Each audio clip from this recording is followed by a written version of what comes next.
quieres divertir con encanto y con primor, solo tienes que vivir. Benito, Benito, nous on a mis plein la vue, yeah.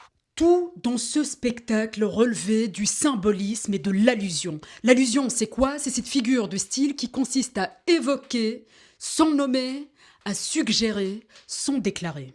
On embarque dans un voyage culturel, on se retrouve au Puerto Rico. La casita, elle est omniprésente, elle devient cette encre mémorielle, un mode de vie, une culture, un territoire qui est souvent réduit à l'exotisme.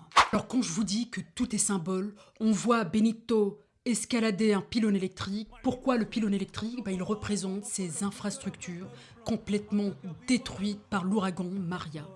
Il y a aussi le geste de remettre un Grammy à un enfant de 5 ans qui a été lu par beaucoup comme une allusion au cas de Liam Ramos, récemment détenu par ICE. Là, encore rien d'explicite, mais une charge symbolique suffisante pour déplacer l'émotion, là où le discours politique échoue. Et on se pose aussi la question, pourquoi le numéro 64 sur son chandail? Alors, c'était pour rendre hommage à son oncle décédé qui portait lui-même le numéro 64 lorsqu'il jouait au football.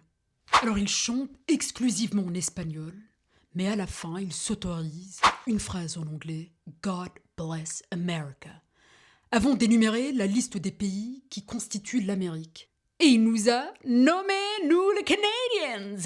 Gracias, Benito. Alors, qu'est-ce qu'il faut retenir ici? On n'a aucun discours frontal contre l'administration Trump. Certains pensent que ce show n'était pas suffisamment politique. Mais c'est faux, parce que la critique, elle passe par la mise en scène. Il ne suffit pas de simplement prononcer un discours, mais de montrer l'Amérique plurielle. Hé, ma petite brune, tu viens d'où, toi? Moi? Soy Canada. Canada, de Québec. Si, si.